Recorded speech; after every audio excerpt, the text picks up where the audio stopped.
So since you didn't, there's no practice run. This is your practice run because that's just the way I do things. So the bride is betrothed to the man by the drinking of the wine.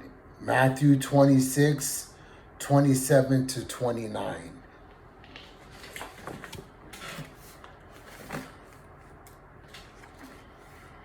And he took the cup and gave thanks, and gave it to them, saying, Drink ye all of it, for this is my blood of the New Testament, which is shed for many for the remission of sins.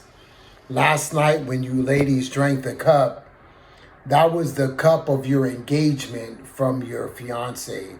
When you drank the cup represented that you were accepting the invite of becoming this man's wife. So this got you to be engaged into the man last night. The purpose of last night was to symbolically get engaged and acceptance of the engagement. As Esther was set aside for the king for 1 year to prepare, you have been set apart overnight to be prepared for this day.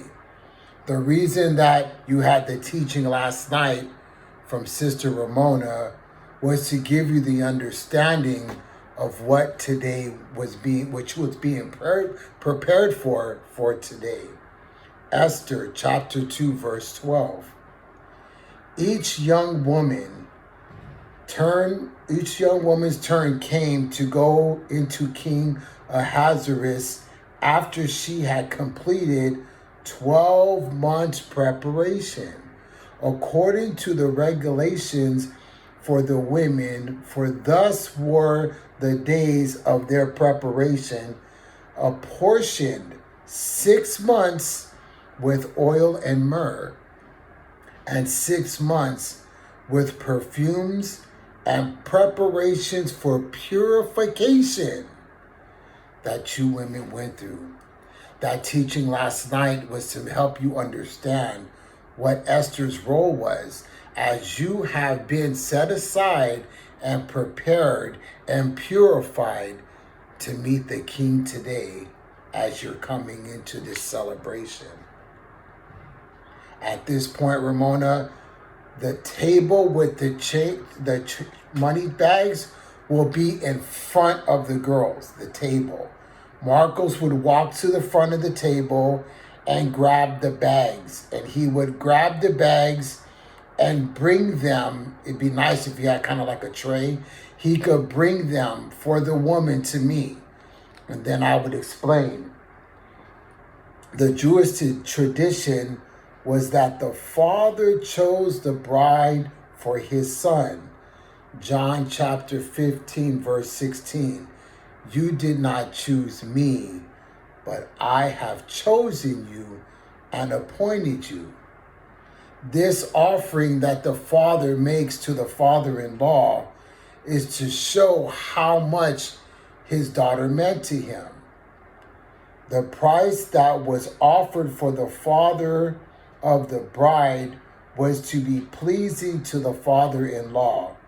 For God so loved you women that he gave his son for you as a payment.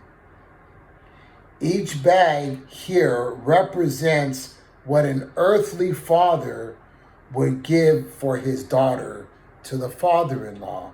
So each one of these bags represents the amount that your father gave to the father-in-law. But Christ was given in your place to pay for you. What an honor. Ephesians chapter 5, verse 25. Husbands, love your wives, just as Christ also loved the church and gave himself for her. So as God gave his son as payment for you women to be here, in the Jewish tradition, the father pays for the father-in-law as an offering of the bride, being that when a man marries his wife, the wife no longer is the responsibility of the father. She becomes the responsibility of her husband. So Jesus took the price to pay for you to become responsible for you. In Revelations chapter 19, verse 7 through 9, let us be glad and rejoice and give him glory, for the marriage of the Lamb has come, and his brides had made herself ready, which is you. And to her it was granted to be arrayed in fine linen and bright, for the fine linen is the righteous acts of the saints.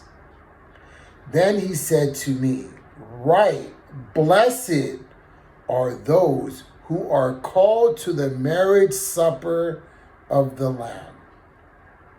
You are not just